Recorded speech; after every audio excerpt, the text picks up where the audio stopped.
Welcome to Chitraseema 24 frames. నేను మీ కృష్ణవేణి. భక్త ప్రహ్లాదుడు అనే పేరు వినిపించగానే మనకు కనిపించే రూపం, వినిపించే పేరు రోజారమణి గారు. అక్కడ ప్రారంభమైన ఆమె ప్రస్థానం 130 పైచిలకు సినిమాల్లో యాక్టర్గా, 600 పైచిలకు ఎంతోమంది హీరోయిన్స్కి డబ్బింగ్ ఆర్టిస్ట్గా, తెలుగు చలనచిత్ర రంగమే కాకుండా తమిళ్, మలయాళం, కన్నడ ఇలా సౌత్ భాషలన్నింటిలోనూ తనదైన ముద్ర వేశారు. అటువంటి రోజారమణి గారు ఈరోజు మన చిత్రసీమ 25 ఫ్రేమ్స్లో ఉన్నారు. ఆలస్యం చేయకుండా మాట్లాడేద్దాం. అమ్మ నమస్తే. నమస్తే అమ్మ. అమ్మ, మీ గురించి మన దూరదర్శన్ ప్రేమగా అభిమానంగా ఒక ఏవి రెడీ చేశారు. ఏవి చూశాక మళ్ళీ మనం మాట్లాడుకుందాం. చాలా సంతోషం. ఏవి ప్లీజ్. రోజారమణి నటనంటే ఏంటో అంతగా తెలియని తన 5 ఏళ్ల వయసులోనే యావత్ సినిమాలోకాన్ని తన నటన గురించే మాట్లాడుకునేలా చేసింది. తొలి చిత్రంతోనే ఉత్తమ బాలనటిగా జాతీయ అవార్డును అందుకుంది. 1967లో భక్త ప్రహ్లాద సినిమాతో బాలనటిగా అరంగేట్రం చేశారు రోజారమణి. ఆ తర్వాత బాలనటిగా 70 సినిమాల్లో నటించిందంటే అప్పట్లోనే ఎంత బిజీ చైల్డ్ ఆర్టిస్ట్గా తన కెరీర్ను రన్ చేసిందో అర్థం చేసుకోవచ్చు. 13 ఏళ్ల వయసులోనే చంపరతి అనే మలయాళ సినిమాతో హీరోయిన్ గా ఎంట్రీ ఇచ్చారు. ఆ తర్వాత దాదాపు 135 సినిమాల్లో నటించి సినిమా ఇండస్ట్రీలోనే తనకంటూ ఓ ప్రత్యేక గుర్తింపును సంపాదించుకున్నారు. 1970, 1980 దశకాల్లో తెలుగు, తమిళ, మలయాళ, కన్నడ ఇలా 4 భాషల్లో బిజీ హీరోయిన్ గా చక్రం తిప్పారు రోజారమణి. 1981లో ఒడియా సినిమా రంగంలో సూపర్ స్టార్ గా ఉన్న చక్రపాణిని వివాహం చేసుకున్నారు రోజారమణి. ఆ తర్వాత నటనకు స్వస్తి పలికారు. అయితే ఆన్ స్క్రీన్ కెరీర్ కు ఫుల్ స్టాప్ పెట్టినా కాలక్షేపం కొరకు డబ్బింగ్ ఆర్టిస్ట్ గా పలు సినిమాలు చేశారు. డబ్బింగ్ ఆర్టిస్ట్ గా కూడా ఎంతగానో రాణించారు రోజారమణి. హీరోయిన్ సుహాసిని నటించిన దాదాపు 20 సినిమాలకు రోజారమణియే డబ్బింగ్ చెప్పారు. ఖాళీ సమయంలో టైంపాస్ గా మొదలుపెట్టిన డబ్బింగ్ ఆ తర్వాత తన కెరీర్ గా మారిపోవడం విశేషం. దాదాపు 500కు పైగా సినిమాలకు డబ్బింగ్ చెప్పారు. International children film festival, national film awards, film fare awards, Zee TV film awards, Nandi TV అవార్డులతో పాటు పలు అవార్డు వేడుకల్లో జ్యూరీ మెంబర్ గా రోజారమణి పనిచేశారు. Movie artist association, Telugu movie dubbing artist association 25 వసంతాలు పూర్తయిన సందర్భంగా తనను సన్మానించడం తన కెరీర్లోనే ఎంతో మధురానుభూతిని కలిగించిందని గుర్తు చేసుకున్నారు. సినిమా ఇండస్ట్రీలో హీరో హీరోయిన్లుగా రాణించిన రోజారమణి చక్రపాణి దంపతులకు 2 సంతానం, తరుణ్, అమూల్య. వీరిలో కుమారుడు తరుణ్ పలు సూపర్ హిట్ సినిమాలతో హీరోగా టాలీవుడ్ లో రాణించారు. నటిగా రోజారమణి తన కెరీర్ను ఆపేసినా ఇప్పటికీ ఆమె నటన గురించే మాట్లాడుకుంటున్నామంటే అందుకు కారణం ఆమె తన చక్కని నటనతో ఆకట్టుకోవడం. ఈమె నటించిన సినిమాలు చాలా వరకు సూపర్ హిట్లుగా నిలవడమే ప్రధాన కారణంగా చెప్పాలి. అమ్మ, మీరు ఇక్కడికి రావడం ఫస్ట్ ఆఫ్ ఆల్ చాలా చాలా ఆనందంగా ఉంది. ఎందుకంటే దూరదర్శన్ ప్రేక్షకులందరికీ, దాదాపు తెలుగునాట ఉన్న వాళ్ళందరికీ మిమ్మల్ని ఎప్పుడు చూసినా అదే ఆనందం. మీరు ఇప్పుడు ఇలా ఉన్నా మీలో మళ్ళీ భక్త ప్రహ్లాదునే చూసుకుంటారు. అంతగా చెరిగిపోకుండా ఇన్ని దశాబ్దాలుగా ముద్ర పడింది కదా. ఎలా అనిపిస్తుంది ఒక మంచి భక్తుడి క్యారెక్టర్లో ఒక సెంటిమెంట్గా స్టార్ట్ అయిన కెరీర్ ఎక్కడా కూడా మీ అంతటా మీరు ఇంకా ఆపేయడమే తప్ప ఆగకుండా సాగింది కదా. మీకు ఎలా అనిపిస్తుంది వెనక్కి తిరిగి చూసుకుంటే? మనకి టీవీలు, ఛానల్స్, యూట్యూబ్లు ఇవేమీ లేనప్పుడు మనకు తెలిసింది దూరదర్శన్ ఒక్కటే. అదే ఒక ఎంతో ఇదిగా ఉండేది ప్రతి ఇంట్లోనే. సో చాలా సంవత్సరాల తర్వాత మళ్ళీ నేను దూరదర్శన్కి వచ్చి ఇలా ఇంటర్వ్యూ ఇవ్వడం, ముందుగా మీ అందరికీ నా కృతజ్ఞతలు, అలాగే ప్రేక్షకులకి నా నమస్కారాలు. థ్యాంక్ యూ అమ్మ. చాలా ఆశ్చర్యంగానూ ఉంటుంది, సంతోషంగానూ ఉంటుంది, గర్వంగానూ ఉంటుంది. ఎందుకంటే ఈ 2027 స్టార్టింగ్కి భక్త ప్రహ్లాద్ రిలీజ్ అయ్యి 60 సంవత్సరాలు పూర్తవుతుంది. సో ప్రహ్లాదుడికి షష్ఠి పూర్తి. ఎంత బాగా చెప్పారో. ప్రహ్లాదుడికి షష్ఠి పూర్తి. అది మరి అనుకోగానే 60 సంవత్సరాలు అయిపోయిందా హ్యాక్ చేసి అప్పుడే అని చాలా ఆశ్చర్యంగా అనిపిస్తుంది. ఇంకోటి ఏంటంటే 60 సంవత్సరాల తర్వాత కూడా భక్త ప్రహ్లాద రోజారమణి అని ఇంకా అందరూ గుర్తుపెట్టుకోవడం అన్నది నా అదృష్టం. అది పెద్దవాడు, అది పెద్ద అది మరి నాకు ఆ అవకాశం ప్రసాదించినటువంటి ఏవిఎం చెట్టియార్ గారికి మా కుటుంబం అంతా రుణపడి ఉంటాం. అలాగే మా తల్లిదండ్రులు చేసుకున్న పుణ్యం, నా అదృష్టం, మీ అందరి అభిమానం. అమ్మ, ప్రహ్లాదుడిగా మీరు ఎంతగా గుర్తుండిపోయారో. ఇప్పుడు అందంగా చూపించాలంటే చాలా మేకప్, పెద్ద లైటింగు, అంతగా చూపించిన హీరోయిన్సే 1 ఇయర్ తర్వాత మర్చిపోతుంటే ఒక మామూలు లంగా ఓణి ఊరికే అలా నడుస్తూ ఉంటే ఏ దివిలో విరిసిన పారిజాతం అంటే ఆ ఇంపాక్ట్ ఎంత ఉందో కుర్రకారు మనసులో మళ్ళీ ఆ భక్త ప్రహ్లాద వేషం వేసిన రోజారామణేనా అనేలాగా ఇంత అందంగా అసలు ఆ అవకాశం ఎలా వచ్చింది? యాక్చువల్గా నేను ప్రహ్లాద చేసినప్పటి నుంచి అన్ని మంచి చిత్రాలు చైల్డ్ ఆర్టిస్ట్గా చేశాను. చాలా గొప్ప గొప్ప చిత్రాలు, నాట్ ఓన్లీ తెలుగు, తమిళ్, మలయాళం ఒకటే, కన్నడ ఒక 5, హిందీ ఒక 5, తెలుగు ఒక 30 ఫిలిమ్స్ వరకు చేశాను. అన్ని మంచి పిక్చర్లు, సత్యకాలపు సత్య అని, శ్రీదేవి అని, ఇలాగా చాలా మంచి సినిమాలు, అన్ని అవార్డ్స్ వచ్చేవి నాకు బెస్ట్ చైల్డ్ ఆర్టిస్ట్గా. సో ఒక ఏజ్ 12 ఇయర్స్ కంప్లీట్ అయ్యేటప్పటికి కొంచెం చైల్డ్ ఆర్టిస్ట్గాను కరెక్ట్ కాదు, అలాగని హీరోయిన్గాను చేయలేం. సో అప్పుడు నాన్నగారు అన్నారనమాట, చాలమ్మా నువ్వు చేసిన ఒక 40 సినిమాల వరకు చేసావు కదా, చాలా మంచి సినిమాలు చేసావు, మంచి పేరు వచ్చింది, పెద్ద పెద్ద ఆర్టిస్టులతో యాక్ట్ చేసావు, ఇంకా చాలమ్మా ఆ స్టడీస్ ఏదో కొంచెం కంటిన్యూ చేసుకుని, మా సిస్టర్ కొంచెం యంగ్ 16 ఇయర్స్ అప్పుడు పెళ్లి చేస్తారు అక్కయ్యకి, అలాగే నీకు కూడా చేసేస్తాం, సో ఇంకా స్టాప్ చేస్తే బెటర్. అప్పుడు సినిమాలు ఎక్కువగా రావు ఆ ఏజ్కి. నా అదృష్టమో మరి ఏంటో తెలీదు, ఈ నాన్నగారు ఈ మాట అన్న ఒక 2-3 మంత్స్ తర్వాత ఒక కన్నడ మేనేజర్ ఒక ఆయనకి అప్పుడే 60 ఏళ్ళు 70 ఏళ్ళు ఉంటాయి, ఆయన ఇంత నారాయణరావు గారు ఆయన పేరు, ఆయన మేము నారాయణ ప్రహ్లాదలాగా పిలిచేవాళ్ళం, మేమంటే చాలా ఇష్టం, నేను మా బ్రదర్స్ వీళ్ళందరంటే. ఆయన ఒకరోజు వచ్చాడు, ఆయనకి ఎప్పుడు రాగానే మేము స్వీట్లు అవి ఇవి పెడతాం, ఆయనకి షుగర్ ఉంది ఆయన తినేస్తాడు. మేము స్వీట్లు అవి పెడితే, స్వీట్లు నాకు కాదు తల్లి నీకు పెట్టాలి అన్నాడు ఆయన. ఎందుకంటే లేదమ్మా ఒక మలయాళం ప్రొడ్యూసర్స్ వచ్చారు, వాళ్ళు నాకు తెలుసు, అంటే ఈయన కన్నడ, ఆయనకు ఫ్రెండ్స్ వాళ్ళు వచ్చారు, వాళ్ళు ఒక సినిమా తీస్తున్నారంట, ఒక యంగ్ హీరోయిన్ కావాలంటున్నారు, 13 ఏళ్ళు 14 ఏళ్ళు, నేను నీ పేరు చెప్పాను పాప అన్నారు. అంటే నాన్నగారు అక్కడ ఉన్నారు, నాన్నగారు బాగా ఫ్రెండ్ ఆయనకి, మలయాళం సినిమాలు అవి వద్దండి అవి వద్దు అన్నారు. అంటే చిన్నప్పుడు చేశా ఒక పిక్చరు, మన శ్రీదేవి హీరోయిన్ నేను కలిసి చేసాం, అది పెద్ద హిట్, అంతే ఒకటే సినిమా చేసాము. అంటే లేదు మీరు కథ వినండి అంటే వాళ్ళు వచ్చేసారు వెనకాల, ఈయన ముందు వచ్చాడు, వాళ్ళు ప్లాన్డ్గానే ఉన్నారు, అంటే చూస్తామన్నారు, ముందు వచ్చి అడిగాడు అనమాట. ఆయన డైరెక్టరు, కెమెరామెన్, ప్రొడ్యూసర్ ముగ్గురు వచ్చారు, ఈయన ముందు పంపారు. వాళ్ళు వచ్చి కూర్చుని వాళ్ళు మలయాళం ఏదో మిక్స్ చేసి కథ చెప్పేస్తామంటున్నారు.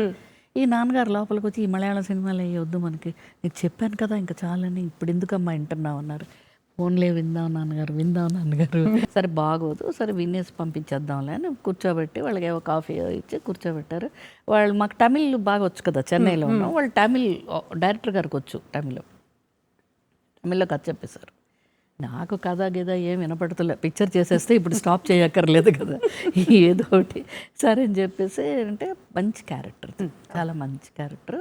నాన్నగారు అన్నారు సరే ఒక పిక్చర్ చూద్దాంలే అన్నారు. అనేసేటప్పటికి సరే అని ఒప్పుకుని వాళ్ళు షూటింగ్ అంటే హీరోయిన్ అనేటప్పటికి మనకు అసలు ఏం అర్థం కావట్లే, ఈ ఏజ్లో హీరోయిన్ ఏంటని. అయినా కూడా ఓకే, ఇప్పుడు ఏదన్నా మాట్లాడితే మళ్ళీ పిక్చర్ వదిలేయాలి. సరే వెళ్ళిన తర్వాత ఫస్ట్ డే మనకి హీరోయిన్ అంటే అంజలిదేవి గారు, జమున గారు, వాణిశ్రీ, రాజశ్రీ గారు, ఇలాంటి వాళ్ళందరూ మెరిసిపోతూ ఉంటారు కదా నగలన్నీ వేసుకుని. అతనేమో ఒక న్యూస్ పేపర్లో ఒక లంగా జాకెట్ తీసుకొచ్చి ఇచ్చాడు, చిరిగిపోయినవి లంగా జాకెట్ కాదు, సారీ లుంగి, మలయాళం సినిమా కదా, లుంగినే ఒక జాకెట్ తీసుకొచ్చాడు, ఇదే మీ డ్రెస్ అమ్మ, నువ్వు మొహం మీద ఏమీ వేసుకోవద్దు, జుట్టు కూడా దువ్వుకోవద్దు అని చెప్పేసి వెళ్ళిపోయాడు. దేవుడా ఇదే డైలాగ్ ఇంకా ఫ్రీజ్లోనే ఉన్నాయన్నీ, ఇంకా అన్ని సముద్రం అలలు కదలలేదు, పక్షులు ఎగరలేదు. సరే అని చెప్పి ఆ డ్రెస్ వేసుకుని షూటింగ్కి వెళ్ళి ఫస్ట్ డే ఎవరు చూస్తారు ఈ సినిమాని, 2 రోజులు కూడా చూడరు ఎవరు, ఏంటి డ్రెస్ ఏంటి, అవతారం ఏంటి, ఈ సెట్ ఏంటి, ఏమీ లేదు. సరే అని చెప్పేసి ఒక 4-5 డేస్ షూటింగ్ చేసేటప్పటికి ఆ క్యారెక్టర్ చాలా సింపతిగా వచ్చేస్తుంది మనకి, అంటే యాక్ట్ చేస్తున్నప్పుడు తెలుస్తుంది అది, ఏంటో బాగుంది క్యారెక్టర్, బాగుందిగా, డ్రెస్కి ఏముంది క్యారెక్టర్ కదా ముఖ్యం అని అలా చేసి పిక్చర్ చాలా బాగుంది, అయిపోయింది, రిలీజ్ చేస్తారు. అది రిలీజ్ చేసిన 4th డే ఈయనే వచ్చారు, ఈ నారాయణరావు గారు, ఓకే, ఈ మేనేజర్. అమ్మా అని ఒక రోజా పువ్వులు బొకే ఒకటి చిన్నది పట్టుకుని ఒక స్వీట్ బాక్స్ పట్టుకుని వచ్చాడు ఆయన. ఏంటి నారాయణ గారు అంటే నీ పిక్చర్ రికార్డ్ బదులు కొట్టేస్తుందమ్మా, అవుట్ అసలు బ్లాక్ బస్టర్ అయిపోయింది ఆ సినిమా అని చెప్తే మేము నమ్మట్లేదు. మా కేరళలో కదా అంతగా ఇక్కడ న్యూస్ అప్పుడు టీవీలు అవి లేవు కదా, తెలీదు. అంటే నువ్వు కావాలంటే ఫోన్ వస్తుందమ్మా, నీకు ఫోన్ వస్తుంది చూడు అన్నారు. నిజంగానే వాళ్ళు ఫోన్ చేశారు. ఫోన్ చేసి బ్లాక్ బస్టర్ అయిపోయింది, ఏంటిది సక్సెస్ టూర్ ఇప్పుడు అంటున్నాం కదా, అప్పుడు ఆ రోజుల్లో సక్సెస్ టూర్ ఉంది, మీరు ట్రివాండ్రం నెక్స్ట్ 2 days తర్వాత మీకు ఫ్లైట్ అయ్యి బుక్ చేస్తాం, మీరు ట్రివాండ్రం రావాలి అన్నారు. మొత్తం ఆల్ ట్రివాండ్రంలో ఉన్న కాలేజెస్ అన్నిటికీ తీసుకెళ్లారు. అంటే అది యంగ్స్టర్స్ మూవీ కదా, ఓకే. అదే కన్నె వయసు తెలుగులో తీసి, చిన్న వయసులో తీసిన కన్న వయసు అది. అది కన్నె వయసులో వచ్చింది. మళ్ళీ తమిళ్ కూడా పర్వకాలం అని నేనే చేశాను. అక్కడ సక్సెస్ అవడంతో ఆ సినిమా సేమ్ ఇక్కడ. అందులో కమల్ హాసన్ విలన్. దాని తర్వాత నాన్న ఎలా ఒప్పుకున్నారమ్మా ఆ సినిమా పట్టుకోకి? కాదు ఆ సినిమా రికార్డ్ బ్రేక్ హిట్ అయింది కదా. నాన్నగారు ఉద్దేశం ఏంటంటే ఆ ఏజ్లో హీరోయిన్గా ఏదో ఆ కథ రాసుకున్నారు, లక్కీగా వచ్చింది, అయిపోయింది కదా, ఇంకే ఉంటుందిలే అనుకుంటే కంటిన్యూగా నేను 30 films చాక్ చేశాను మలయాళం. నా ఏజ్కి తగ్గట్టు కథలు చాలా అప్పుడప్పుడే కొత్తగా యంగ్స్టర్స్ మీద వస్తున్నాయి, అంతకుముందు ఉండేవి కాదు, పెద్ద పెద్ద హీరోయిన్సే ఉండేవారు. సో అలాగా 30 films అలా అవి మళ్ళీ తెలుగులో తమిళ్లో ఇంకా వెనక్కి తిరిగి చూడలేదు. అసలు ఏదివిలో అప్పుడు పక్షులు అన్ని మరి అది మర్చిపోయాను కదా, అన్ని మూవ్ అయ్యాయి అప్పుడు.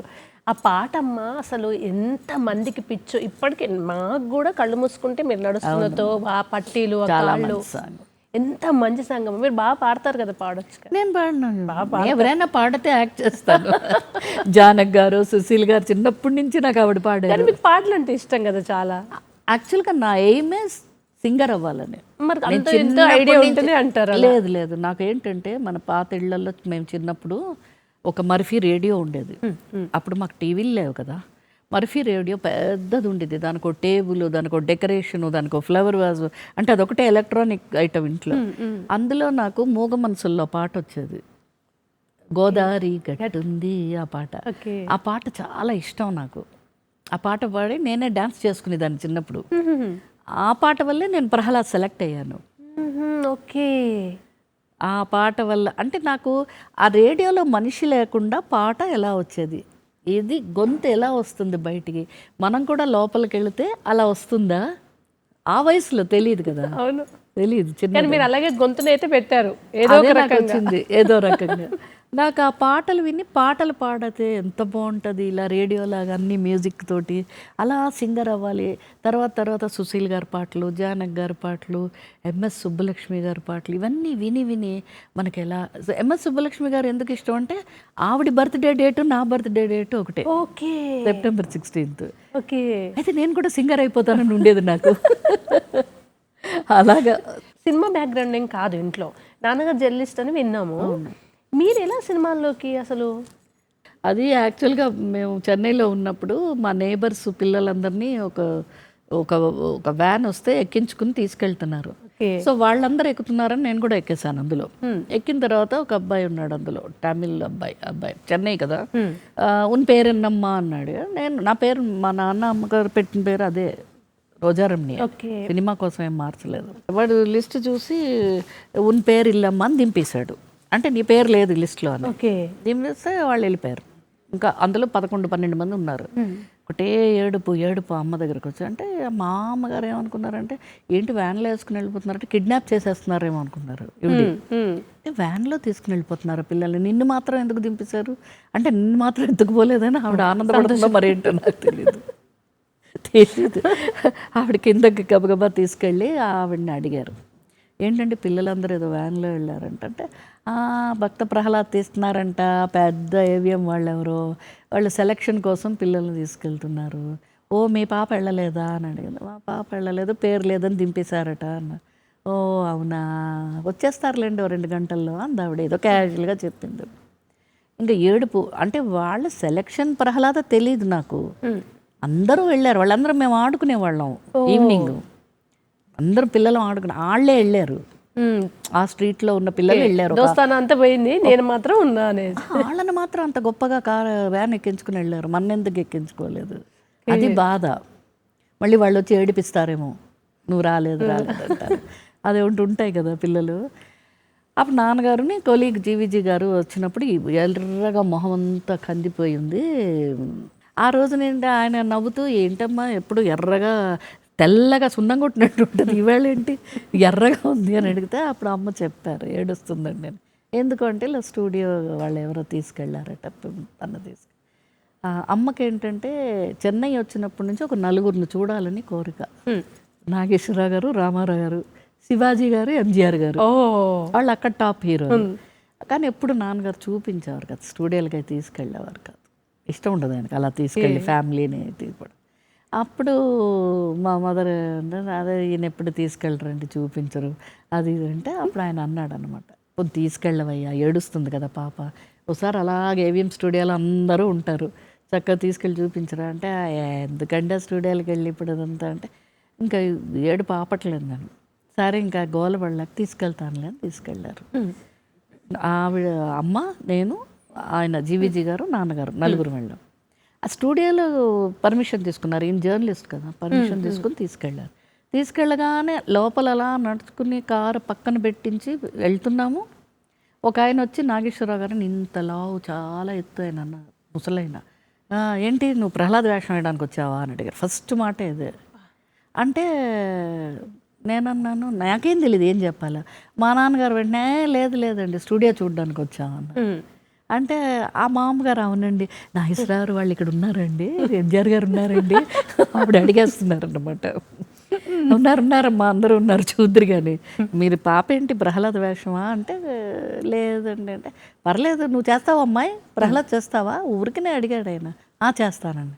అవునా అంటే, ఆ నాన్నగారు అన్నారు, లేదండి స్టూడియో చూడడానికి ఫ్యామిలీ సరదాగా వచ్చామంటే, మీరు ఉండండి చేస్తానంటుంది కదా, మీరు కాసేపు సైలెంట్గా ఉండండి మీరు అని నన్ను తీసుకుని, రండి మీరు అని తీసుకెళ్ళి అప్పుడు ఏదో మాట్లాడారు వాళ్ళు.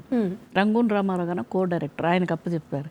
అయితే నీకు ఏమొచ్చు అంటే, గోదావరి గట్టు పాట వచ్చు, అదొకటే తెలుసు నాకు. గోదావరి గట్టు వచ్చా, అయితే పాడు అన్నారు. పాడి చిన్న స్టెప్స్ వేసి చూపించాను. అదేగా, అమ్మ బాగా చలాకీగా చెప్తున్నావు, ఇంకేమొచ్చు అంటే, శుక్లాంబరధరం అమ్మ నేర్పారు, అదొకటి వచ్చాను నేను.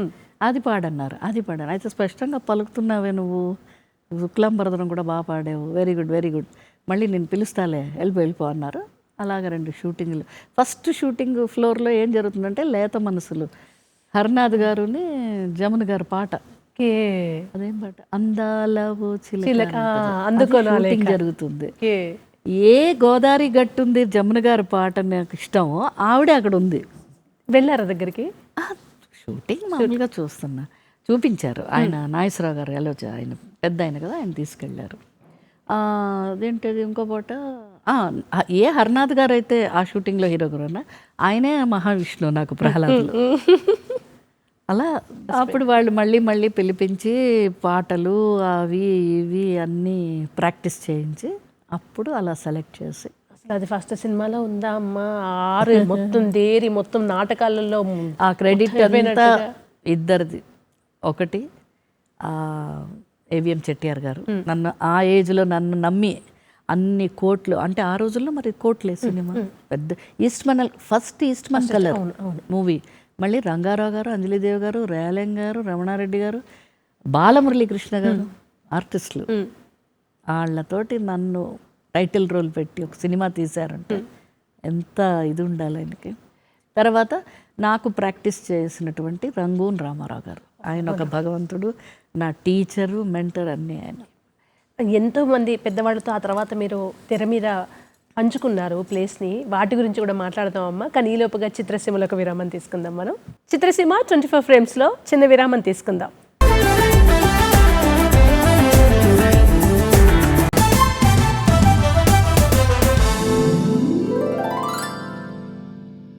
అమ్మ, పులులకు భయపడలే, పాములకు భయపడలే. సో మీకు తెలియని వయసు నుంచే మీకు ఒక మొండి ధైర్యం అంటారా, అది ఉంది మీలో. రంగారావు గారు వీళ్ళంతా అప్పుడు ఎవరో మీకు తెలియదు, ఎవరో వస్తున్నారో ఏదో తప్ప కాన్షియస్నెస్ లేదు కదా. అదొక రకంగా మీకు ప్లస్ అయింది అనుకోవచ్చు. ఏమీ తెలియని వయసులో పెద్ద వాళ్ళతో తెర పంచుకోవడం అనేది తర్వాత మిమ్మల్ని ఈ రంగంలో మిమ్మల్ని రాణింపజేసింది అనొచ్చా? అలాగా ఎందుకంటే నాకు వయసులో రంగారావు గారు అంత పెద్ద ఆర్టిస్టు, ఆయన ఆయన అలా వేషం వేసుకున్నారన్నది తెలియకపోవచ్చు, బట్ పాములు పులులు ఏనుగులు తెలుసు, అవి తెలిసిన వయసే కదా, కానీ భయపడలేదు. మరి ఆ భగవంతుడు ఆ నారాయణ నారాయణ అన్నందుకు ఆ నారాయణుడే నాకేదో అవకాశం కల్పించాడు, ఆయన ఆ భయం లేకుండా చేశాడు. రంగారావు గారు, అంజలీదేవి గారు ఇంత పెద్ద సూపర్ స్టార్లా, ఇంత పెద్ద మహానటినటులా, వీళ్ళందరూ ఇంత ఆర్టిస్ట్ తెలియదు నాకెవరు తెలీదు. ఆ సెట్లోకి వెళ్తే అలా కూర్చునేదాన్ని, డైలాగ్ చెప్తే చెప్పేదాన్ని, పాటలు వేస్తే లిప్ మూమెంట్స్ పాడేదాన్ని, మళ్ళీ ఆ డ్రెస్ వేసుకుని పొద్దున్న వేసుకున్నదాన్ని, రాత్రి వరకు ఉండేది ఆ డ్రెస్. విసుగు తీసేయమని ఆడవడా? ఏమి ఆడతాను, అయ్యో బోర్ కొడుతుంది, ఏంటి షూటింగ్, ఏంటి లైట్లు, ఏంటి ఎండ, ఏ రోజు లేదు. నాకు నెంబర్ ఆఫ్ సినిమాలు చైల్డ్ ఆర్టిస్ట్గా, తెలుగులోనే చిన్నారి పాపలు, సత్యకాలపు సత్య, శ్రీదేవి, చాలా సినిమాలు చేశాను చైల్డ్ ఆర్టిస్ట్గా. ఇటుపక్క తమిళ్ శివాజీ గణేషన్ గారు, ఏ శివాజీ గణేషన్ గారిని చూడాలనుకున్నారు, ఆయనతో 9 సినిమాలు, ఆల్ సూపర్ హిట్ సినిమాలు అన్నీ. ఎందుకో పాతకాలంలో చిల్డ్రన్ ఎక్కువ క్యారెక్టర్స్ ఉండేవి. అవును, నిజమే అమ్మ, దాదాపు ఉండేవి. అవన్నీ నేను తమిళ్లో కూడా చాలా సినిమాలు చైల్డ్ ఆర్టిస్ట్గా చేశాను. హిట్, అవార్డ్స్ రావడం, బిజీ, ఎక్కడెక్కడో షూటింగ్లు, తమిళనాడు లేకపోతే కర్ణాటక, ఇక్కడ ఆంధ్ర, ట్రావెలింగ్లు, ఇంకా ట్యూషన్ పెట్టించారు, మిస్ అవుతుంది. ఆ ట్యూషన్ కూడా ఎలాగంటే నెలకి 3 రోజులు 4 రోజులు, టైం లేదా, అది కూడా టైం ఉండేది కాదు. ఆ మాస్టర్ కూడా వచ్చి ఇవాళ ఏం షూటింగ్, ఆ ఇంట్రెస్ట్ ఉంటుంది కదా, ఏం డైలాగ్ చెప్తావు ఇవాళ, అయి ఉండేవి నాకు. కాకపోతే నా జీవితంలో ఏంటంటే భక్త ప్రహ్లాద రిలీజ్ రోజు ముందు, ఒక వారం ముందు ఆ సినిమా ఢిల్లీ తీసుకెళ్ళి ప్రెసిడెంట్ గారికి వేశారు. అప్పుడు ప్రెసిడెంట్ గారు ఈయన సర్వేపల్లి రాధాకృష్ణ గారు, ఆయనకి వేస్తే ఆయన 3 hours మూవీ అది. ఆయన అంత పిక్చర్ పెద్ద అయిన కదా, ఆయన చూడలేక హాఫ్ పిక్చర్ చూసి హాఫ్ పిక్చర్ రేపు చూస్తాను అన్నారంట. అని this boy acted very well అన్నారంట. అంటే వెంటనే ప్రొడ్యూసర్ గారు కొడుకున్నారు, మురుగన్ గారు అని పెద్ద కొడుకు ఆయన అన్నారు, బాయ్ కాదు సార్, గర్ల్ అమ్మాయి అన్నారంట. గర్ల్, నేను నమ్మలేకపోతున్నానని అన్నారంట ఆయన. మీకు పిలిపించి చూపిస్తాం సార్, మీరు బ్లెస్ చేసి పంపించండి అని అన్నారంట.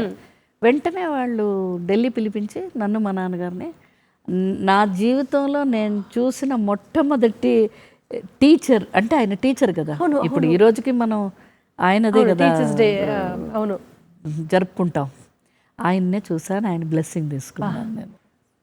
అదొకటి నా జీవితంలో నాకు ప్రహ్లాద ఎంత ఇదో, ఆయన బ్లెస్సింగ్ నాకు అంత ఇదే. ఆ సగం సినిమా ఆయనతో కూర్చొని చూసాం. అసలు ఐడియా ఉండకపోవచ్చు కదమ్మా ఏజ్లో, సక్సెసా ఫ్లాపా, నెక్స్ట్ ఈ ప్రెషర్ ఏది లేని వయసు కదా, హాయిగా షూటింగ్ ఉందా, పోయామా, చేసుకుందాం అని. ఆ ప్రెషర్ అమ్మ ఏమైనా తీసుకునేవారా? ప్రెజర్ ఏమీ ఉండేది కాదు. సూపర్ హిట్ బాగా హిట్ అయింది. 100 days ఫంక్షన్స్ ఎక్కువ జరిగావు మాకు అప్పుడు. 100 days ఫంక్షన్ అంటే తెగ ఆనందం అన్నమాట. 100 రోజులు ఆడేసిందా మనం యాక్ట్ చేసిన సినిమా అంతే, అదే తెలుసు. అది ఇంకా కొత్త బట్టలు వేసుకుని ఏదైనా ఊరంటే ఫ్లైట్ ఎక్కడం, లేదు బై ట్రైన్ అంటే ట్రైను, అలా వెళ్ళి ఆ షీల్డ్ తీసుకున్నప్పుడు, మళ్ళీ మనం బాగా యాక్ట్ చేసామని అవార్డ్స్ ఇచ్చినప్పుడు, ఇవన్నీ చాలా హ్యాపీగానే. మీకు నేషనల్ అవార్డు వచ్చింది, అసలు అది ఏం విచిత్రమో, తరుణ్ గారికి చైల్డ్ ఆర్టిస్ట్గానే నేషనల్ అవార్డు వచ్చింది. ఈ 2 మూమెంట్స్ అయినప్పుడు మీకు అప్పుడు తెలియదు, ఇప్పుడు ఇది జరిగినప్పుడు ఒక షాక్, అసలు ఇదేంటి సేమ్ ఇలా జరుగుతోంది, టైం కాలం ఏంటి ఇట్లా అయింది, అది ఏమనిపించిందమ్మా అసలు?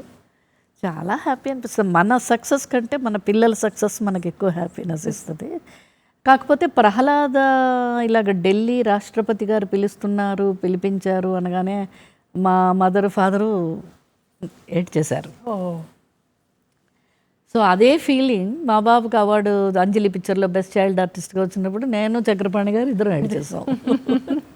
సో సేమ్ రిపీట్ అయింది. అంటే మనుషులు వేరు కానీ ప్లేస్ అదే కదా, తల్లి తండ్రి అంతే కదా. అది చాలా రేర్ అమ్మా, తల్లికి కొడుకు నేషనల్ అవార్డు రావడం, మళ్ళీ చైల్డ్ ఆర్టిస్ట్గానే రావడం, అది చాలా అరుదైన సంఘటన. 6 years, బాబుకి 7 years అప్పుడు. అండ్ మీరు తర్వాత హీరోయిన్గా చేస్తున్న కాలంలో మీకు అప్పటికి ఎప్పుడు ఐడియా వచ్చింది మీకు, ఓ నేను హీరోయిన్ని, నేను యాక్టర్ని, కొంచెం మనకు ఎరుక వస్తుంది కదా, దాంతోపాటు కొంచెం మన మీద మన కాన్షియస్నెస్ పెరగడం, ఇదంతా ఎప్పుడు స్టార్ట్ అయింది మీకు?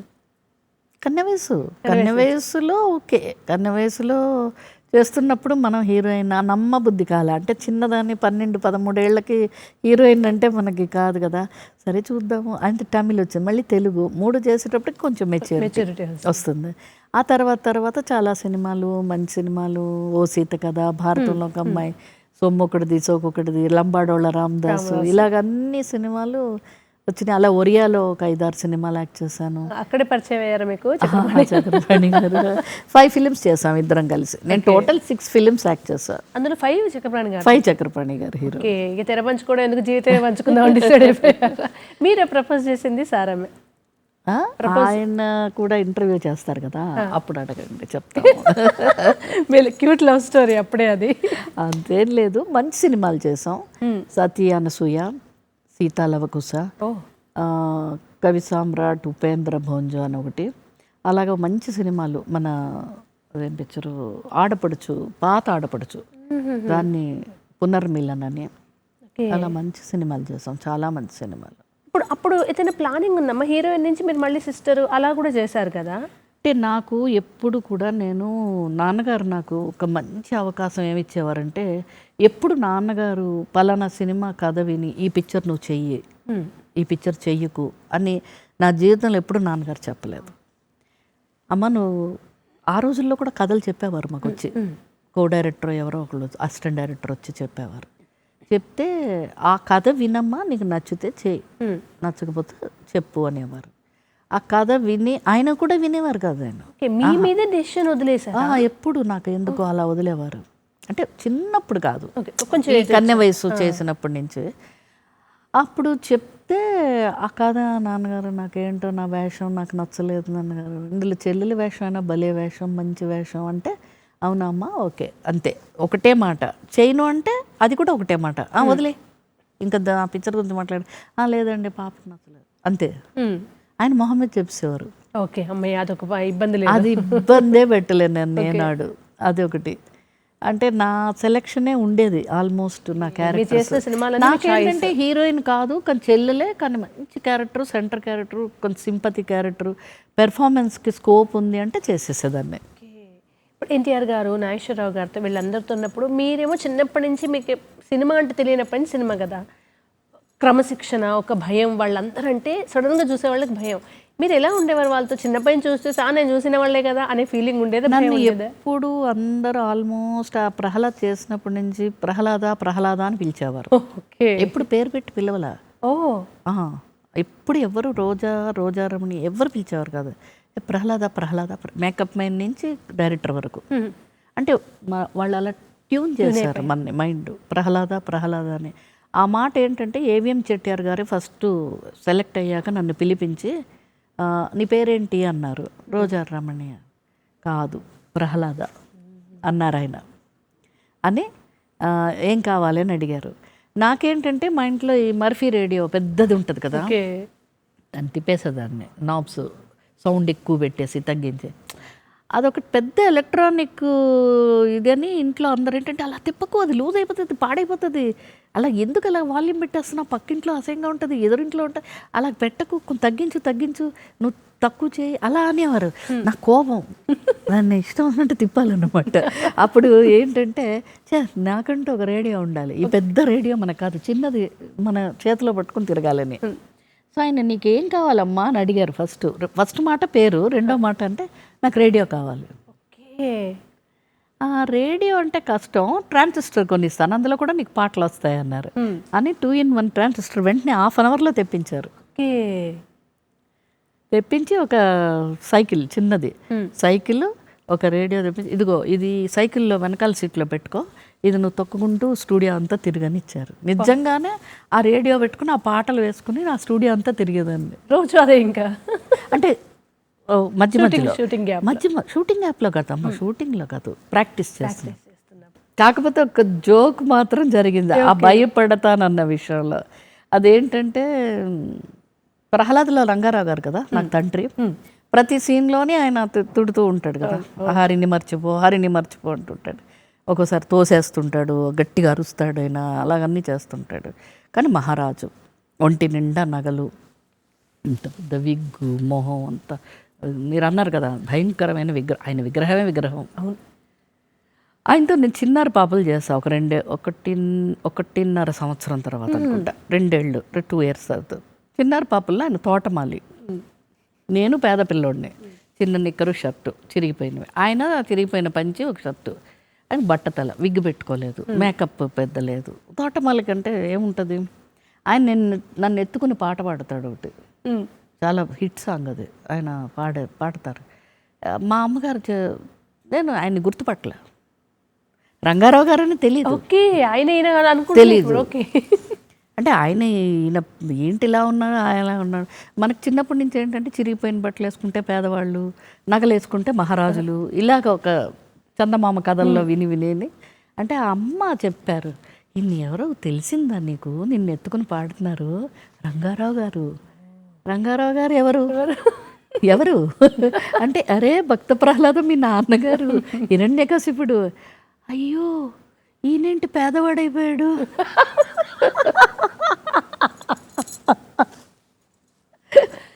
అయ్యో ఆయన నగలు పోయినాయి, పట్టు పంచులు పోయినాయి, జుట్టు పోయింది.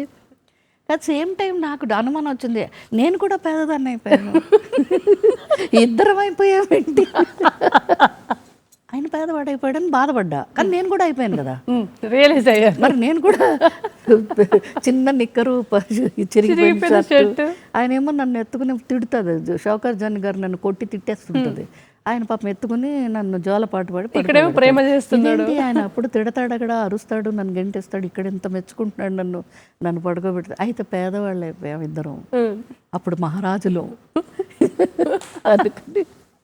ఆ తర్వాత ఇంకో 2 సినిమాలు ఏవో యాక్ట్ చేశాను, అప్పుడు కొంచెం పెద్దదండి. అప్పుడు తెలిసింది అయ్యయ్యో ఇవన్నీ వేషాలు. మీకు తెలిసిన ప్రపంచ సినిమా ఒక్కటే, మీకు ఫ్రెండ్స్ అయిన వాళ్ళే, ఆడుకోవాలన్న వాళ్ళే, అలా మీకు ఫ్రెండ్స్ అంటే ఎవరి గురించి చెప్తారు మీరు ఇండస్ట్రీలో? నాకు నిజం చెప్పాలంటే నాకు ఫ్రెండ్సే లేరు. ఎందుకంటే నేను స్కూల్కి పెద్ద వెళ్ళలేదు, కాలేజ్కి వెళ్ళలేదు. సో నాకు ఫ్రెండ్స్ సర్కిల్ తక్కువ. సినిమా వాళ్ళే స్నేహితుల్లాగా, కానీ సెట్ వరకే. ఇంకేమైనా పెళ్ళిళ్ళు శుభకార్యాలు ఉంటే వెళ్ళేవాళ్ళం. అలా ఫ్రెండ్షిప్గా మాట్లాడుకుని అంత చేసే అంత కాదు. కానీ ఒకానొక టైంలో ఇద్దరు ఉండేవారు నాకు. ఫటాఫట్ జయలక్ష్మి చనిపోయిందా, అవును, మన బాలచంద్ర గారి సినిమా ద్వారా చాలా ఎక్కువ. శోభ అని ఇంకో అమ్మాయి ఉండేది, మలయాళం అమ్మాయి, కానీ మేమిద్దరం కోకిల అని ఒక పిక్చర్ యాక్ట్ చేస్తాం. ఆ కోకిల అన్న పిక్చర్ చేసినప్పుడు ఏంటంటే మా నాన్నగారు వచ్చారు, వాళ్ళ మామయ్య వచ్చారు కూడా షూటింగ్కి. వీళ్ళిద్దరిని ఒక రూమ్లో వేసి మేమిద్దరం ఒక రూమ్ తీసుకున్నాం. ఓకే, అందులో కమల్ హాసన్ హీరో, బాలు మహేంద్ర కెమెరా. చాలా ఒక 25 రోజులు మేము షూటింగ్ చేసాం. 25 రోజులు ఒకటే నవ్వులు, ఇంకా అల్లరన్నమాట మేమిద్దరం. అంత అమ్మాయి కూడా లేదు ఇప్పుడు. సో అది ఒక చిన్న ఇదైపోయింది నాకు. ఇప్పుడు ఆఫ్టర్ 50 మంచి ఫ్రెండ్స్ ఉన్నారు నాకు. అవును, ఇప్పుడు చాలా మంచి సర్కిల్, చాలా మంచి సర్కిల్. ఇప్పుడు చాలా మంది నాకు, అంటే వాళ్ళు కూడా ఏంటంటే వాళ్ళు ఎవరో సినిమా వాళ్ళు కాదు, నోవే కనెక్షన్ విత్ ఫిల్మ్ ఫీల్డ్.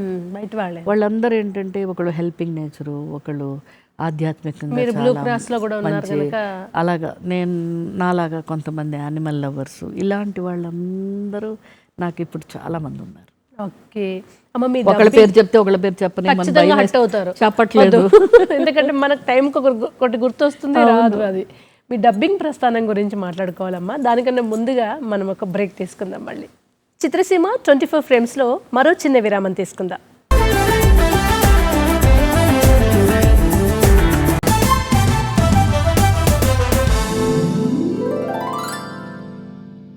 అమ్మ, చక్రపాణి గారితో పెళ్ళి తర్వాత మీరు కుటుంబానికి అంకితం అయ్యారు, పిల్లలు 2. సడన్గా మీ గాత్రం మీరు మొదట్లో అన్నట్టుగా ఆ రేడియోలో ఇరకాలి అనుకున్నారు, సింగర్గా కాకుండా డబ్బింగ్ ఆర్టిస్ట్గా ఇరికారు మీరు. ఎలా డబ్బింగ్ అవకాశాల వైపు వెళ్ళాం?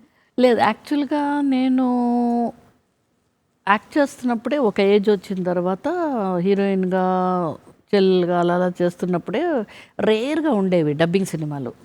పెద్ద పెద్ద సినిమాలు చేసేవారు. 1-2 సినిమాలు అడిగారు నన్ను, మీ లాంగ్వేజ్ బాగుంటుంది, మోడ్యులేషన్ బాగుంటుంది, డబ్బింగ్ ఏమైనా చెప్తారా అని అడిగేవారు. అమ్మో, నా వాయిస్ ఇంకొకళ్ళకి ఇవ్వకూడదు, మన ఎక్స్ప్రెషను మన ఇది ఎవరికి ఇవ్వకూడదు అని చెప్పి ఒక సెల్ఫిష్ ఇది ఉండేది. ఎప్పుడు చెప్పలేదు. అంటే ఎక్కువ సినిమాలు ఉండేవి కాదు, ఏదో వచ్చిన ఒక 5-6 సినిమాల్లో ఒక సినిమా ఏదో అలా అడిగేవారు, ఎప్పుడు చెప్పలే. సరే యాక్టింగ్ మానాలని కూడా మానలేదు. సరే చిన్నప్పటి నుంచి కంటిన్యూగా ఒక 18-20 ఇయర్స్ చేశాం కదా, కొంచెం గ్యాప్ అంటే ఒక 6 months గ్యాప్, కొంచెం రిలాక్స్ అవ్వాలి అని చెప్పేసి ఆ స్టాప్ చేసినప్పుడు మళ్ళీ అడిగారు, మీరు ఇప్పుడు సినిమాలు ఎక్కువ చేయట్లేదు, డబ్బింగ్ చెప్తారా అని. అప్పుడు కూడా నేను చెప్పలేదు.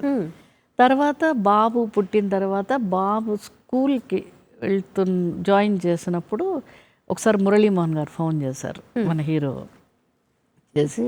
ఆయనతో నేను చాలా సినిమాలు యాక్ట్ చేశాను, జేబు దొంగ, భారతంలో ఒక అమ్మాయి, వస్తాడే మా బావ, ఇలాగ చాలా చేశాను. అలా ఆయన అడిగారు, ఏమ్మా నేను నిర్దోష్ ఒక సినిమా తీశాను, సుహాస్ని చేసింది, నాకెందుకో కొంచెం పాత వాయిస్లు వద్దనిపించింది, నీ వాయిస్ కొంచెం వేస్తే ఫ్రెష్గా ఉంటుంది అనిపిస్తుంది, చెప్తావా, నీకు ఇష్టం ఉంటే చెప్పు, లేదంటే లేదు, అలాగేం లేదు, ప్రెషర్ లేదు, నీకు ఇష్టం ఉంటే చెప్పు అన్నారు.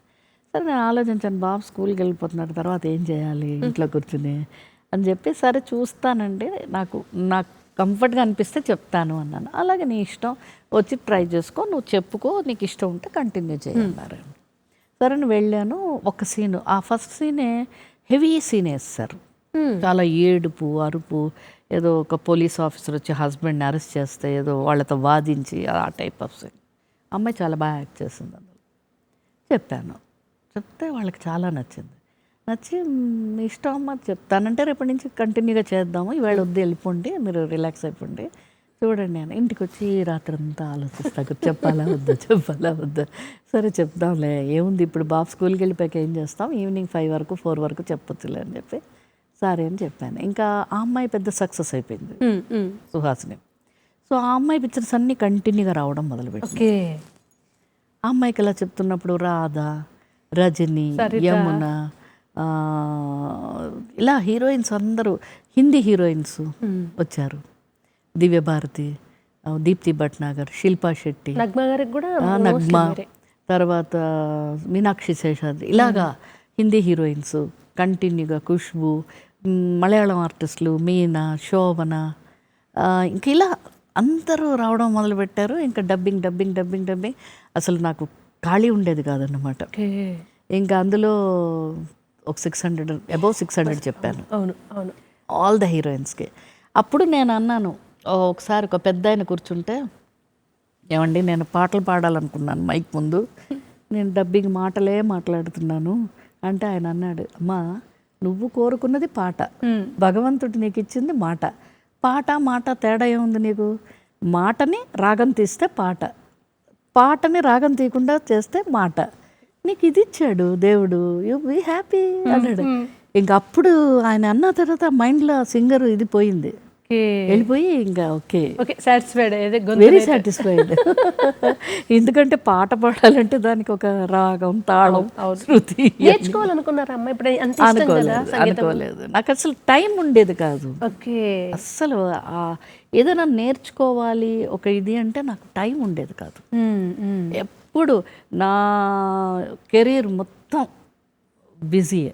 మీ సినిమాకి మీరు చెప్పుకోవడం అంటే మీ వాయిసే, కానీ మీరు ఒక్కొక్క హీరోయిన్కి కొంచెం అందరికి ఒకేలాగా అనిపించకపోయేది, మీనా గొంతు ఒకలాగా అనిపించేది, అలా ఎలా జాగ్రత్త, మీకు అలా ఎలా వచ్చింది గొంతు కొంచెం మార్చాలి? ఎప్పుడు జాగ్రత్త ఏమి, చక్కగా ఐస్ వాటర్ తాగుతాను, ఏసీ రూమ్లో ఉంటాను, డబ్బింగే ఏసీలో జరుగుతుంది.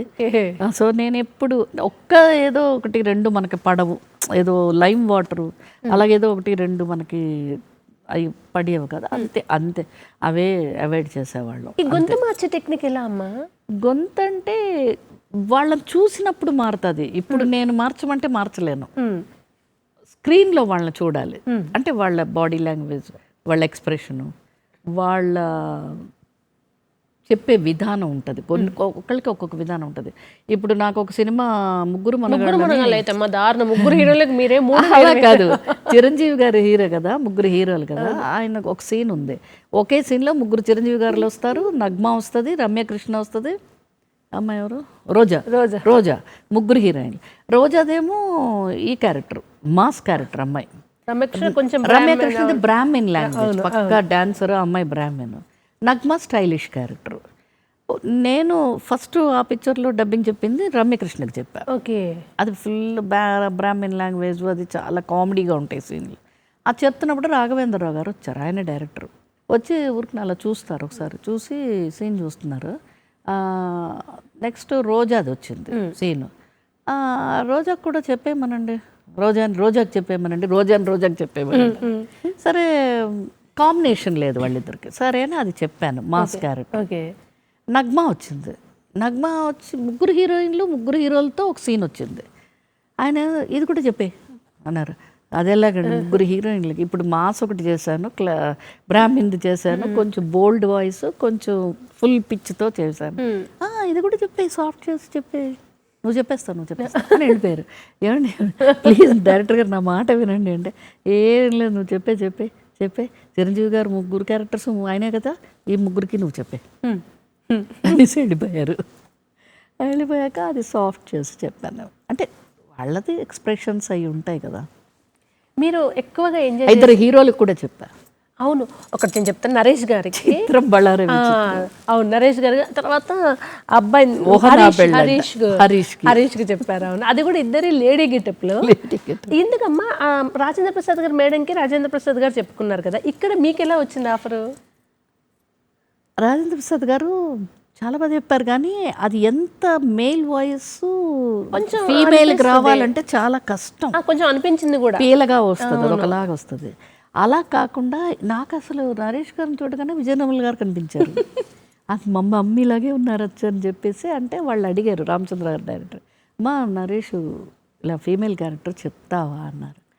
చెప్తాను కానీ బాగుంటుందా, పోనీ ఆయనే చెప్పొచ్చు కదా అంటే, లేదమ్మా కొంచెం ఫుల్ లెంగ్త్ క్యారెక్టర్ది చెప్తే బాగుంటుంది అంటే, అప్పుడు వెళ్ళి చెప్పినప్పుడు నేను అవస్థపడ్డా.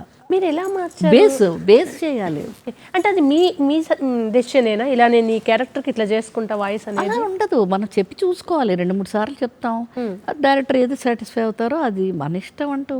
కాకపోతే మనం ట్రై చేయాలి, బాగా కష్టపడాలి.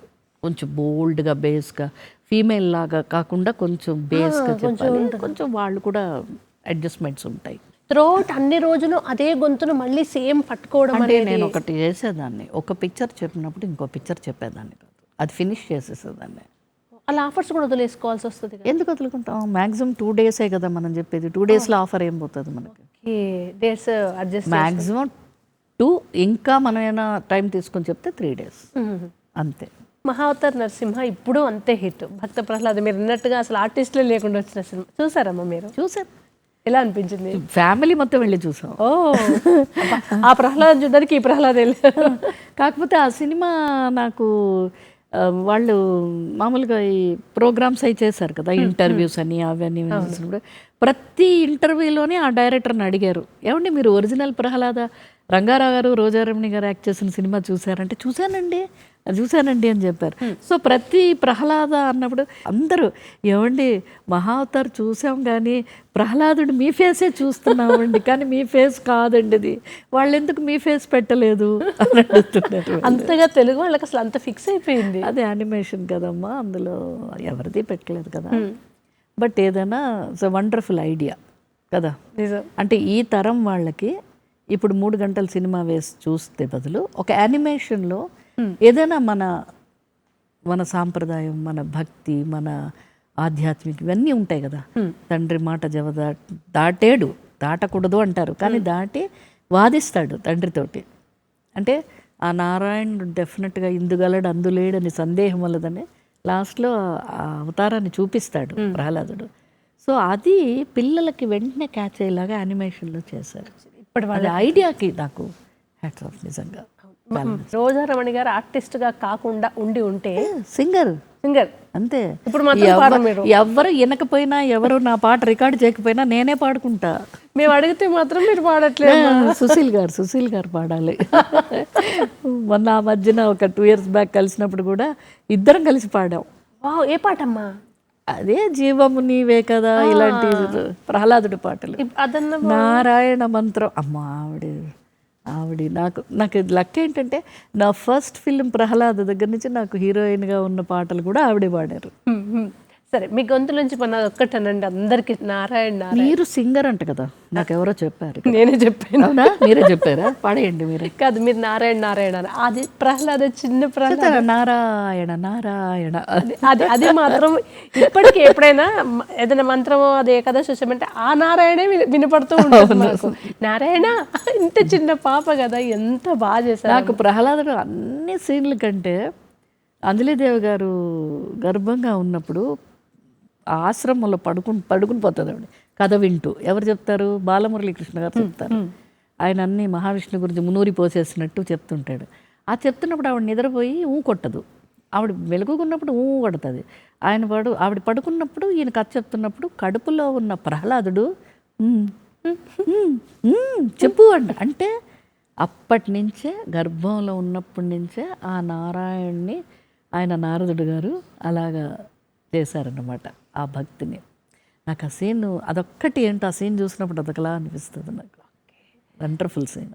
అసలు ఆ సినిమా అంతా కూడా ఒక అద్భుతమే అమ్మ. అదొక మిరాకిల్. అదొక మిరాకిల్ సినిమా, అదొక అద్భుతమైన సినిమా. ఆ డైరెక్టర్ గారు అలాంటైనా మన చిత్రపు నారాయణమూర్తి గారు, కెమెరామెన్ విన్సెంట్ గారు, మ్యూజిక్ ఎస్ రాజేశ్వరరావు గారు, పాటలు పాడింది సుశీల గారు, రంగారావు గారు. అసలు అందులో ఉన్న వాళ్ళందరూ ఎలాంటి ఆర్టిస్టులు. రోజారమణి గారు అది తర్వాత లేదమ్మా, రంగారావు గారు, ఎవరు నమ్మరు. రమణారెడ్డి గారు, ఒక్కళ్ళ కనకం గారు స్టేజ్ ఆర్టిస్ట్ ఆవిడ. వాణిశ్రీ గారు కూడా ఒక డ్యాన్స్ చేస్తారు అందులో. ఇలా అప్పటికి ఆ ఆర్టిస్టులతో మనం చేసామా. ఇలాగ సావిత్రి గారు డైరెక్షన్లో చేశాను, రామారావు గారి డైరెక్షన్లో చేశాను, నటించడమే కాదు. తర్వాత భానుమతి గారి డైరెక్షన్లో చేశాను. సో వీళ్ళందరితో యాక్ట్ చేసాము, ప్రయాణించాము, వీళ్ళు డైరెక్షన్స్లో చేసామా. అలాగే తమిళ ఎంజిఆర్ గారు, శివాజీ గారు, అందరితో నాగేశ్వర గారు. అదే నటనని మీరు ఎంచుకోలే, నటనే మిమ్మల్ని ఎంచుకుంది. అది శోభన్ బాబు చిన్నప్పటి నుంచి. గారు, కృష్ణ గారు, ఒకళ్ళేంటి అందరూ, హర్నాథ్ గారు. ఎంత మంచి జర్నీ అమ్మ. సో ఈ ఆర్టిస్టులందరి ఫోటోలు ఎప్పుడైనా చూసినప్పుడు ఒక్కొక్కసారి ఏమనిపిస్తుంది అంటే వీళ్ళందరితో మనం యాక్ట్ చేసామా, వీళ్ళందరితో రోజు మాట్లాడేవాళ్ళమా, వీళ్ళందరితో కలిసి భోంచేసామా చేసామా అని ఒక తెలియని ఒక ఆనందం. కానీ వాళ్ళు లేరు అన్న బాధ అయితే చాలా ఉంటుంది. ఉన్నా కూడా ఓకే, ఈ లైఫ్ వాళ్ళందరితో నటించిందే ఒక లైఫ్ అచీవ్మెంట్ మనకి. ఈ అవార్డులు రివార్డులు అన్నీ పక్కన పెడితే అవన్నీ ఒక ఇది అన్న. అసలు అదే పెద్ద అవార్డమ్మా. ఒక్కొక్క ప్రయాణమే అది ఫేజ్ వైజ్గా. ఇలాంటి ఆర్టిస్టులు అందరూ, షౌకర్ జానీ గారు, జమున గారు, అందరూ ఇంకా ఒకటే, శారద గారు, ఒకళ్ళేంటి అందరితో చేసాం. సో ఆ తరం మొత్తం యాక్ట్ చేసాం. రాజుబాబు, చలం, ఇలా పెద్ద పెద్ద వాళ్ళు ఎవరైతే లెజెండ్స్ అని ఇప్పుడు అందరం మేమంతా ఇట్లా చూస్తుంటామో వాళ్ళందరితో మీరు స్క్రీన్ షేర్ చేసుకున్నారు. నా ఫస్ట్ విజిట్ రంగారావు గారు లాంటి మహానటుడు. అసలు అది ఒక అదృష్టం నాకు. నిజమే. మీకు తెలియని వయసులో ఏవిఎం ప్రొడక్షన్స్లో అది పెద్ద ప్రొడక్షన్, వాళ్ళు బిగ్గెస్ట్ ఆర్టిస్టులు వేసుకుని. ఇప్పుడు సినిమా భాషలో చెప్పాలంటే మీ లాంచ్ బాహుబలి లాంచ్ అంతే. ఆ రేంజ్లో అంటే ఇంత డెవలప్ అయిన తర్వాత తీసిన సినిమా అది. అంటే అంత హెవీ లాంచ్ అమ్మ. Heavy launch. అందులో ఏమి అప్పుడు ఏమున్నాయి ట్రిక్స్, అవి ఓన్లీ కెమెరా ట్రిక్ అని ఏదో కొన్ని ట్రిక్ షాట్స్ అనేవారు మాకు. అప్పుడు స్తంభం నుంచి నరసింహస్వామి రావడమే అదే పెద్ద ఇది. ఆయన కళ్ళకు లైటు అన్నీ ఎలా పెట్టారు, ఇవన్నీ నిజంగా ఆ రోజుల్లో పెట్టారు. ఇప్పుడు చూస్తుంటే ఆ లైట్లు ఎలా వెలిగినాయి. నిజమే కదమ్మా. ఇప్పుడంటే డ్రెస్సే లైట్లు వస్తాయి. అవును, అసలు మనుషులే లేరు. ఫస్ట్ మనిషి ప్లేస్లో మనిషిని పెడుతున్నారు. అమ్మ మీతో సరదాగా ఒక చిన్న ర్యాపిడ్ ఫైర్ ఉంది, దాంతో మనం షో క్లోజ్ చేద్దాం. Sure sure.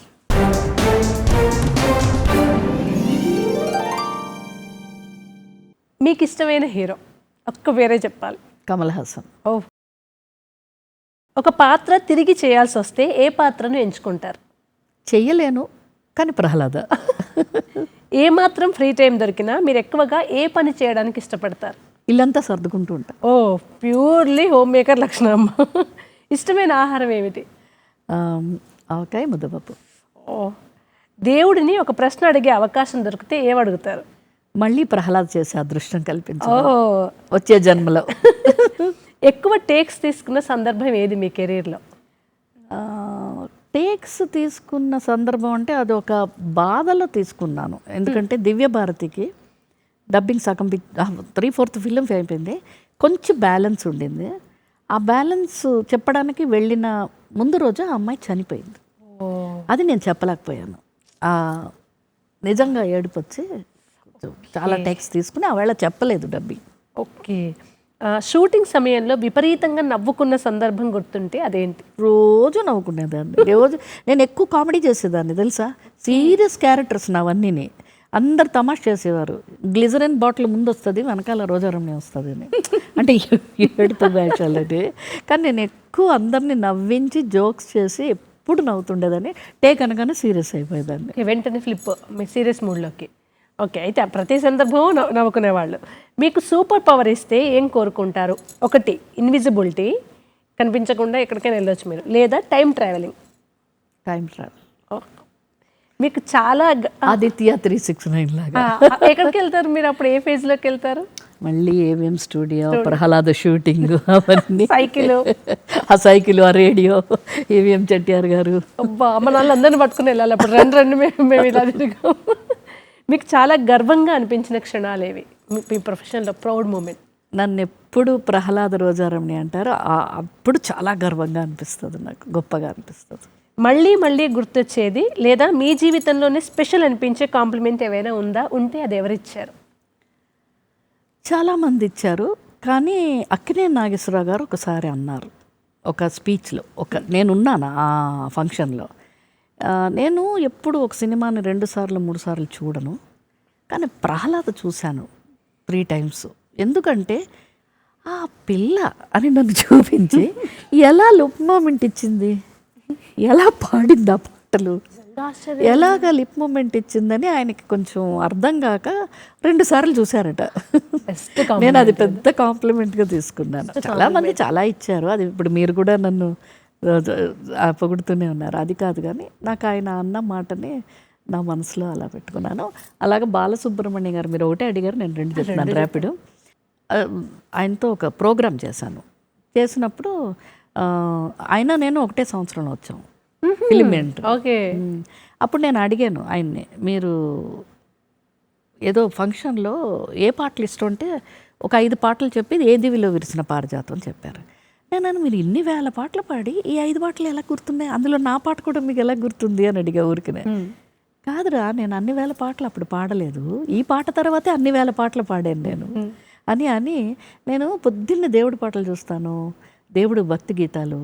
కృష్ణుడు రాముడు అంటే మనకి రామారావు గారు, ఇంకా దేవదాస్ అంటే నాగేశ్వరరావు, ఇంకా ఏదో అంటే అదో చెప్పి ప్రహ్లాదుడు అంటే నీ ఫేసే చూస్తాను పొద్దున్నే అన్నారు. అది ఆయన ఎక్కడున్నా కూడా అదొక పెద్ద కాంప్లిమెంట్గా నాకు. మీ లైఫ్లోనే బెస్ట్ మూమెంట్ అంటే ఏం చెప్తారు మీరు? టోటల్ ఇన్ని ఏళ్ళ జీవితంలో బెస్ట్ మూమెంట్ అంటే ఒక్కటి పిక్ చేసుకోవాలి. ఒకటంటే ఫస్ట్ బాబు, అది అసలు ఏ స్త్రీకైనా అదే. సెకండ్ పాప, అది ఒకటే, కానీ నాకు 2 ఒకటిలాగే, అది 2గా కాదు. అది గ్రేట్ మూమెంట్ నాకు లైఫ్లో అదొకైతే. థ్యాంక్ యూ సో మచ్ అమ్మ. మీరు దూరదర్శన్ దాకా రావడం, అసలు నేను మీ ఎదురుగా కూర్చొని గంట సేపు కబుర్లు మీతో చెప్పడం, మన ఆడియన్స్ అంతా ఈ సందర్భంగా మళ్ళీ ఒకసారి మేము టైం ట్రావెల్ అయితే చేసేసాం మేము. చాలా చాలా హ్యాపీగా ఉందమ్మా. చాలా సంతోషం. అలాగే దూరదర్శన్ 24 frames చిత్రసీమ అనే ప్రోగ్రాం, మంచి పేరు చిత్రసీమ. నాకు ఇష్టమైంది ఏంటంటే క్లాప్ బోర్డు. చూడండి ఎంత బాగా క్లాప్, అదే మాకు కదా మెయిన్. ఆ క్లాప్ కొడితే కానీ మాకు ఏ యాక్షన్స్ రావు. మేము ఎప్పుడైనా క్లాప్ ఎండ్ క్లాప్ అంటారు, ఒకసారి స్టార్ట్ చేసి లాస్ట్లో కొడతారు క్లాప్. నాకు అస్సలు ఇష్టం ఉండదు, రాదు యాక్టింగ్. మీరు క్లాప్ కొట్టండి అప్పుడే వస్తుంది. సో చూడగానే నాకు చాలా నచ్చింది. So wonderful. ఇది చాలా సరదాగా అనిపించింది అమ్మ. మిమ్మల్ని చూస్తే చాలా గంభీరంగా ఉంటారు. చాలా మంది అంటారు గంభీరంగా ఉంటారు రోజు, మీరేమో చిన్నపిల్లలాగా ఉన్నారు. అసలు లిటరల్గా మీ హార్ట్ అయితే చిన్న పాప హార్ట్, ఇంకా అట్లాగే ఉంటుంది కదా.